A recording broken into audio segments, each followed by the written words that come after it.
না না না। আসসালামু আলাইকুম আপা ভাইয়ারা, কেমন আছেন? তাই ঘটনা হলো যে আইজারা কিন্তু আমরা এক জায়গায় যাতেছি, যে কোয়ানে যাতেছি সে তো আপনারা বুঝতে পারেননি। আমরা যাতেছি আইজারা একটা ফাঁকির আটে যাতেছি, ফাঁকির বাজারে যাতেছি, এখানে বিভিন্ন ধরনের পাখি ওঠে, অনেক মানুষজনের আনাগোনা হয়, সেই জন্য আমরা সেখানে যাতেছি। সে পাখি আবার কিন্তু পোস্তাকলা ব্রিজের নিচি, যে বিশাল পাখির আট।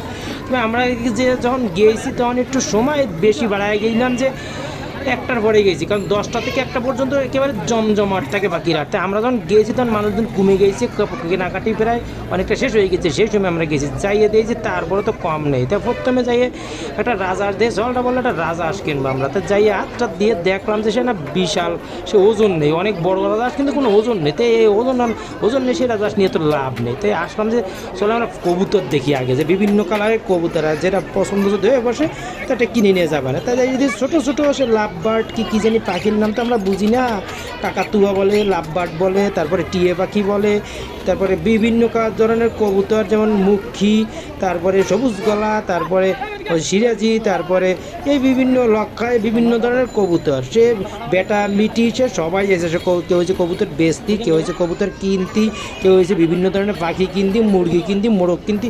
তো এই হাটে আবার বিভিন্ন ধরনের পাখি ছাড়া মোরগ, মুরগি, ছাগল, গরু পর্যন্ত ওঠে মাঝে মাঝে। তো গরু অত বেশি দেই নেই, তো মাঝে মাঝে ছাগলও ওঠে।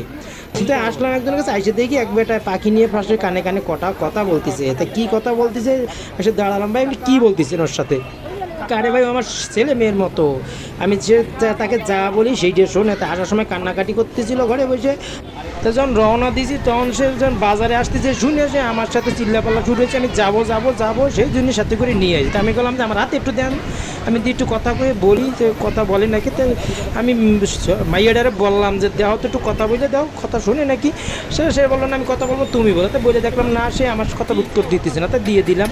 তো চলো যে মুরগি কেনা যায়নি, দেশি মুরগি উঠেছে, অনেক দেশি মুরগি। তা চলো দাম দর করে দিয়েছে, বিশাল দাম, এত দাম দিয়ে কেনা জানি। এদিকে আইছে দিয়েছে খরগোশ। সে যে কী সুন্দর খরগোশ, দেখলে তো মনটা জুড়ে যায়। সে খরগোশ দৌড় দিচ্ছে, জাপা দিচ্ছে, কিন্তু মালিক রেখে যায় না। তো তারপরে সে খরগোশ দিয়ে হেঁটে আমরা আসলাম যে চলো আমরা কোয়েল পাখি কেনা যায় কিনা। তা আসলাম কোয়েলের কাছে, এসে দিয়ে হ্যাঁ কোয়েলের বিভিন্ন ধরনের কোয়েল, বিভিন্ন দাম, বেটা কোয়েল, বিটি কোয়েল। তো বেটা কোয়েলের দামও এক, যে বিটি কোয়েলের দামও সেই। তা দর দাম ঠিক হলো পর আমি বললাম যে আমার 4 দেন। তাই বললো যে বেটা বিটি মিশিয়ে দেবো। তাই আমি বললাম না, সবগুলো বেটাতে আমি তো নিয়ে খাইয়ে ফেলাবো। তো ঠিক আছে, তাই বাইচে সে বেটা দিল 4টে, কোয়েল পাখি দিল, পলিথিন ভরে দিল। তাই আমি চিন্তা করলাম যে মরে যাবে না, বলে না সিস্টেম আছে, আমি পলিথিন ভারিয়ে দিতেছি, পলিথিন অক্সিজেন ঢোয়ার মতো ব্যবস্থা করে দিচ্ছি। তাই কিনলাম, কিনে এখন তো মনের মধ্যে তো উস্কু মুস্কু, আল্লাহ এই কোয়েল পাখি মরে যায় নাকি। আর যদি বড় একটা মোরগ, তো দাম করলাম হলো না, তো দেশি মুরগির দাম করলাম হলো না। সে এত পরিমাণে দাম চায় যে কিনে নিয়ে খাওয়া তো ঠিক না, সম্ভব না।